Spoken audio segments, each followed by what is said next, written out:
Morning po. Bakit po kayo naiiyak? Ang laking tulong po nabigay ni Yorme. Pag-imo ko po kasi ito eh. May leukemia po kasi ako. Ano pong nararamdaman nyo na si Mayor Isko Moreno po ang nagbigay, nag-abot po sa inyo? Hindi po kayo pinahirapan.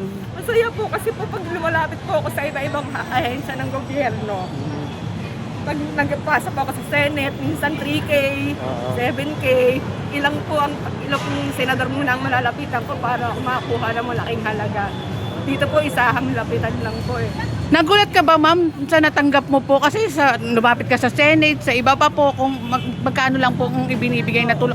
Kay Mayor Isko Moreno po, balita ko po, magkano po ang ibinigay sa inyo na po 60,000. Nagulat ka, ma'am? Ano pong nararamdaman nyo po? Masaya po. Overwhelmed po. Mensahe po sa ating napakahusay at napakabait na Yorme. Maraming salamat po. God bless po.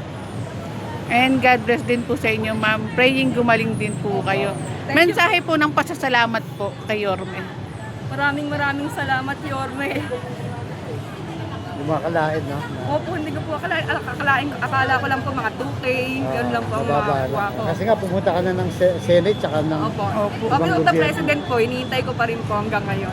Ma'am, ano po yan? Sumulat din po kayo dito kay Yorme. Opo. At ayan, nabigyan ng napakalaking tulong ni ma'am kay Yorme. And pwede rin po kayong bumalik kapag kailangan nyo rin po kay Yorme. Salamat po, ma'am. God bless you po. Praying gumaling po kayo. Salamat po. Ayan, naiiyak si ma'am. Na-surprise kasi siya. Sobrang laki ng ibinigay ni Yorme. Imagine. Opo, imaginein mo ha. Hindi basta-basta yung binibigay ni Mayor Isko Moreno. Si ma'am, imaginein mo magkano binigay sa kanyang tulong. Pero kay Yorme, hindi ka talaga titipirin kung magkano yung pangangailangan mo.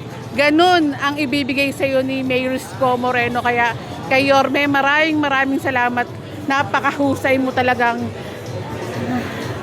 leader ng ating Maynila. Gusto ko nga sabihin sana bansa eh. Kaso talagang ano eh. Pero salamat kay Mayor Isko Moreno sa kanyang napakahusay na pamumuno sa Maynila.